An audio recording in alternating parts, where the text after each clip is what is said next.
25F, am getting married to my fiancé, 29 meters, in May. When we first got together he told me that he was married from 20 to 22 years old to his high school sweetheart. We met when he was 25, but she passed of sepsis from a botched surgery. He didn't cope well and stayed in contact with her family, namely father and two sisters, 19 and 24. It was a soft spot for me for a while at the beginning because there was so much history they had that we would not have, and it was tough knowing that she was all around him. I never told him and decided to work through it on my own, especially with the fact that he would often spend time with her family during our relationship. Her birthday, their anniversary and anniversary of her death, he'd spend the day with her family.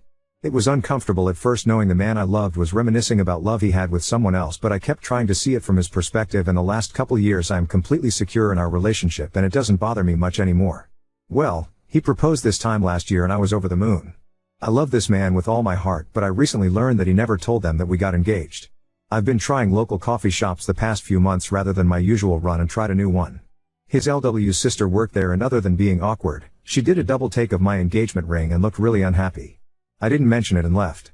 My fiancé told me that she kept messaging him on social media about it, and I wasn't happy that he kept it a secret.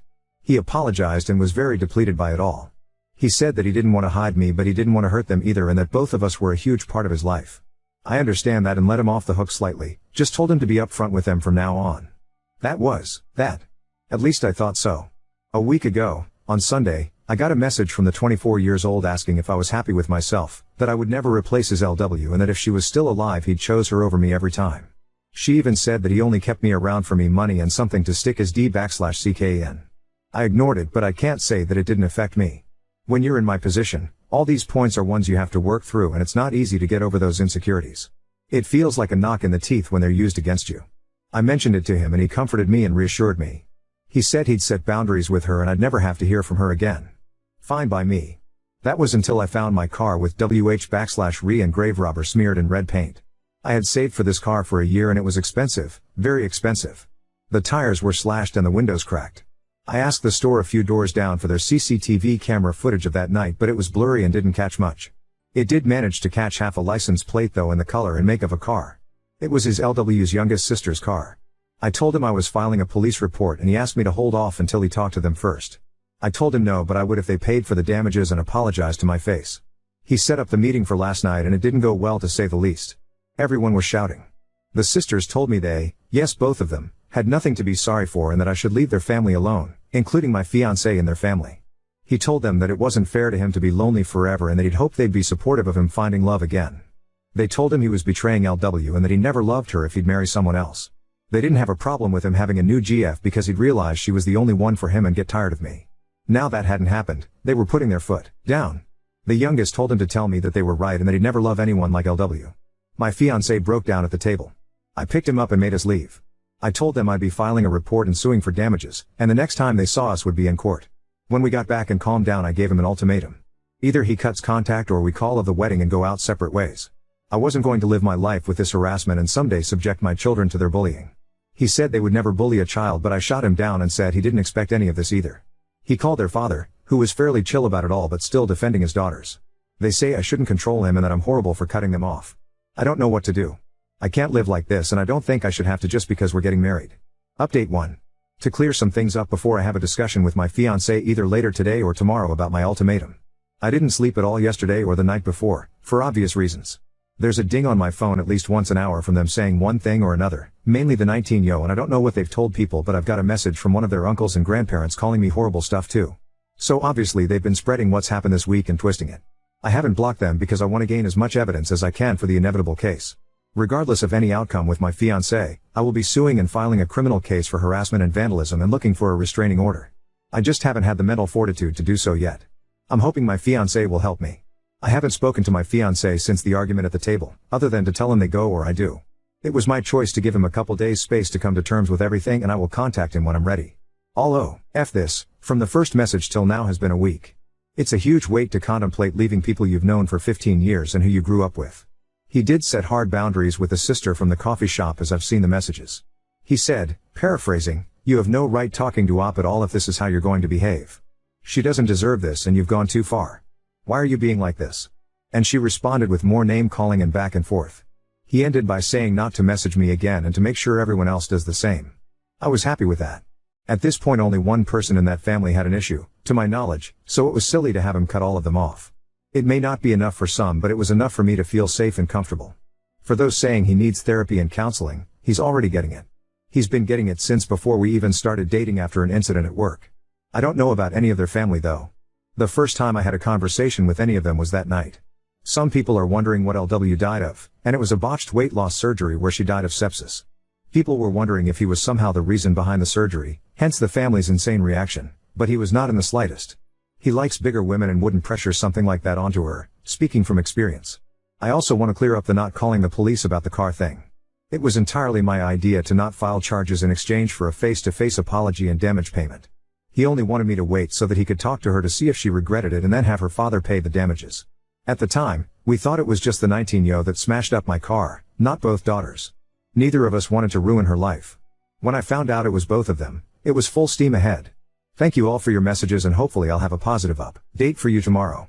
Edit, I chose for him to take this space apart, it's not him being indecisive. I said to take time and that I'd reach out so that his decision is thought out. It's for me. I don't want to be chosen only to be 3 kids down the line and stuck in a resentment-filled marriage. It's for me. Please understand that. Oop, that's a subject I will be broaching in our discussion. Moving house, definitely, and moving away potentially oop, but I want this fish and until now, I could handle the drama this fish had. I've now reached a limit and set a standard that I'll be sticking to oop, so many people have said so and I honestly feel quite sick. Update 2. Well, what a wild morning I've had. My fiancé came over bright and early this morning and I've never been so damn tired. You may want to take a seat because this will be long. Sorry in advance. First of all, I want to set the record straight here. A lot of people are coming for my fiancé over not cutting them off from the get-go, which I don't think is fair. He's a very mild-mannered, calm and calculating person and that's who I always knew he was. Nothing has changed. If he had been Rocky Balboa and flipped the cafe table shouting obscenities, he would not have been the man I fell in love with. He did exactly what I expected him to do and exactly what I was comfortable with. You may be attracted to other things in men and expect other things and that's awesome, but not me. Update 3. I texted him saying I thought it was time to discuss this and he was back at home not a half hour later. He'd been staying with a friend the couple nights we had no contact. We sat on our bed to talk because my back is sore from all the packing and I wasn't gonna force myself to sit at the table. Before we even got to talking he asked if we could cuddle for a minute. It definitely took some of the weight off and we were able to talk like a couple and not awkward strangers because, regardless of some people's beliefs, we do love each other and it took me a very long time to feel confident in that fact. Before anyone calls me a doormat again, no, I was still sure I would stick to my ultimatum. The first thing I asked was if he felt he had enough time to make his decision and he said he didn't need time. He was very shocked and bewildered at how so much could change in just a week and how everything he knew was shook up that he couldn't think and went numb. He did apologize that he didn't take a more defensive stance at the cafe and he doesn't want to make excuses for it. An explanation was that he genuinely didn't expect such a vitriolic response. He hid the engagement because he knew they weren't over LW's death and would be upset at the news. It wasn't like I would feel upset by them not knowing, which I wasn't really. He's known these girls since before they were in double digits and he would never have thought them capable of it. It came so far out of left field that he froze. I asked him if there was any possibility that either of them had a thing for him and he looked very confused and disturbed. I said how I've had people tell me it's not uncommon for siblings to do this after loss and he thought on it. Turns out you were right. He said the 24-yo, about 8 months after LW's death, made a move and tried to kiss him. He immediately left and told her mother about it. Mother and father are divorced now but weren't then. She was a minor at the time and messaged him saying she would be 18 soon so it wasn't a big deal. Her mother made her see the school counselor and didn't allow her to be alone with him for a while. It was years ago so he'd forgotten it even happened. He said he was sure that wasn't the case now because it had been so long but I'm not so convinced. Not that it matters anymore. He opened up his Facebook and gave it to me to read. 24-yo had been messaging him which he ignored. She ranged from telling him off to crying and saying how betrayed the family was to trying to manipulate him against me. He said he was sure that he needed to put them behind him, and had been thinking it on and off since he proposed, but couldn't bring himself to do it. After this week, the fire was lit and he knew what he had to do. It was all just abstract until suddenly it was very real. He asked me how I've been coping and I told him. I felt like I'd done everything right but somehow things turned out worse than if I'd been the jealous type and stopped their contact at the beginning. I tried to be understanding and put in so much effort to be secure in myself and our relationship only for everything I worked on to be thrown in my face like I was a mistress that was cheating with him. He didn't blink the entire time and just listened. He said he should have been more observant and realized I was struggling with this so that he could help me but I've always been the strong one so he neglected to and he'll do better. As I've said in a few comments now, his parents had him in their late 40s and are retired. He hates to involve them in negativity but I was stunned when he said he's been talking to them about this since the first Facebook message. They were very understanding, but his father took a tough love approach. He said the best quote I think I've ever heard. "Get your act together before the jig is up." They offered to come stay for a while and help us move. I don't think that's necessary, but I really appreciated the thought. On the subject of moving, I made it clear that I would not be living in this house any longer than I had to, and he completely agreed. His parents offered to find us a place in their state if we wanted to have more of a support network, and I'm honestly considering it after all this. They're only a state away from my own family, so we'd be a lot better off. His job is remote and I should be able to find work there easily enough. I've been in contact with a friend who's a mechanic and they've quoted me between 1-2K for the damages, but that's an at cost estimate as a discount. A few people have said to get a real statement and to shop around. The real cost is between 4-5K, and that's just for the noticeable damage. My friend thinks they've done something to the engine, so thank God I couldn't drive it anywhere. He thinks I may be entitled to a replacement car altogether. If so, I will be sure to sue for it, and that's not going to be cheap. After all the emotional things were discussed, he mentioned when would I be comfortable enough to go to the police. I made clear he was okay with that or I'd go on my own. He said, the surest I've ever seen him, that this is what needed to be done and he wasn't going to let them continue. He'd done enough to try and shield them, but he wasn't going to let it come at my expense. I'm currently in the bath frothing in bath bombs, but we'll be going to the station as soon as I'm done. He's downstairs right now printing out the new quotes from the mechanics and the messages 24 Yo sent him over the past couple days so we can go prepared. People have said that nothing will come of it, and you may be right. But I have to try. Hoping my local police don't have anything better to do. It's a small town. To finish, I made a point of asking again if he would cut them off where I had to go. He didn't miss a beat and said that they're no longer going to be a part of his life, even if I decided to leave. He did ask for one last meeting to say goodbye to her parents and to put a close on that part of his life, and to explain to the girls that this is not my fault but his decision after seeing how cruel they were capable of being. After that, we would block them on everything and move forward. I was completely fine with that. So, there we have it.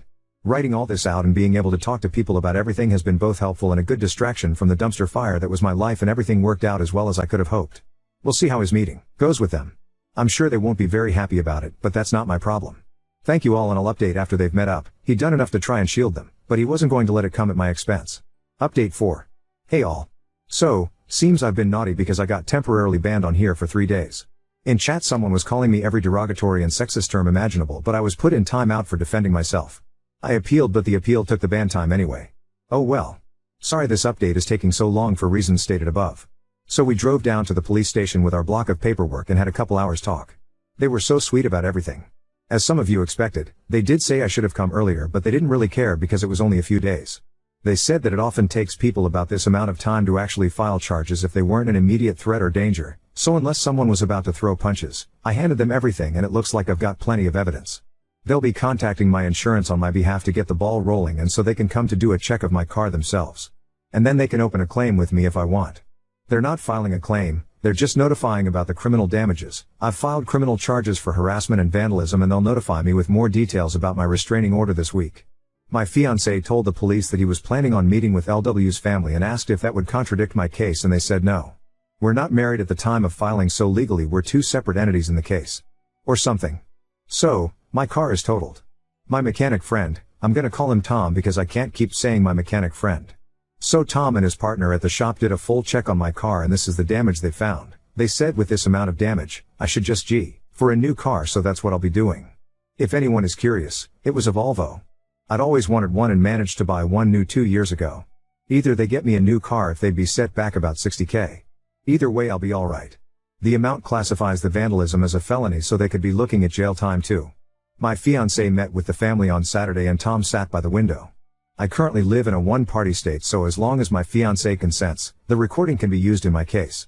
While it may not be as drama-filled as some of you may want, it was still pretty stressful to see. They met at the same cafe that we did before, and Tom sat a few tables away. Fiancé arrived after their father and before them. For the best, because they managed to have a calm conversation for once. Fiancé told him how he was feeling, and Phil was very understanding but still trying to minimize. He was saying things like, they miss LW and they'll come around and just need time to come to terms with you moving on. He kept trying to initiate paying for the damages, but fiancé wouldn't talk about it until the sisters arrived. It was like butter wouldn't melt with the 24 Yo, but 19 came in like the Tasmanian devil. My fiancé didn't acknowledge anyone until it had all settled down, where then he said this would be his last meeting with all of them and they'd be going their separate ways. He turned to the girls and said that he would miss who he thought they were, but the way they could treat people horrified him, especially me. He said that this was all him and they needed to accept that I was not to blame. He even said that it was me who offered the apology in exchange for not filing charges. The 19-yo then interrupted asking what charges and that no one was going to charge them for barely touching a car. She was a deer in headlights when he asked what they'd done to the engine oil, and the two looked at each other. Seems they didn't expect me to find that out. Q. He the groveling 24-yo actually tried to touch his hand and told him he had to stop me pressing charges because this would ruin her and interfere with 19-yo's college. He said it was too late and the cops should be issuing a warrant soon. It can take a few days. I thought it was an instant thing, but apparently not. This is when their dad got involved again and said for everyone to calm down and fix this like adults. Now he wants his girls to be adults. I see. He asked if fiancé would convince me to drop the charges in exchange for that apology and he'd pay the damages. When my fiancé said it was $60K, the eyes he gave to those women would shave the hair off a cat. The video wasn't the best, but I swear I could see the color drain from their faces. I may sound awful, but I enjoyed it. Call me what you will. They kept going on about apologizing and that they'd pay, but he just said it was too late and he was done. He tried to be civil, but they were the ones that wouldn't let it go. 24-yo actually asked him to set up a meeting with me so they could get to know me and put it all behind us. He didn't reply, and after the silence they piped up again like, so she won't even meet us? So she's behind all this because she doesn't want us around. We'll see about that. Not using exact quotes because I don't know if I'm allowed, so not risking it. Things like that.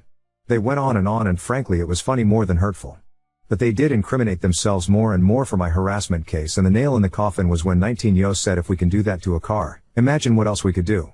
That, my friends, is both a confession and a threat of bodily harm. My fiancé said one loud stop before wishing Phil well and telling the girls to not come near me. He then got up and left. That's where the recording ends because we wouldn't be able to use anything afterwards anyway. As for moving, we're pretty much all packed up and have a truck coming on Friday. We'll be staying with his parents until we find a place. We're looking at buying this time but might get an RV in the meantime, so we're not all stepping on each other. I doubt his parents would mind at all, but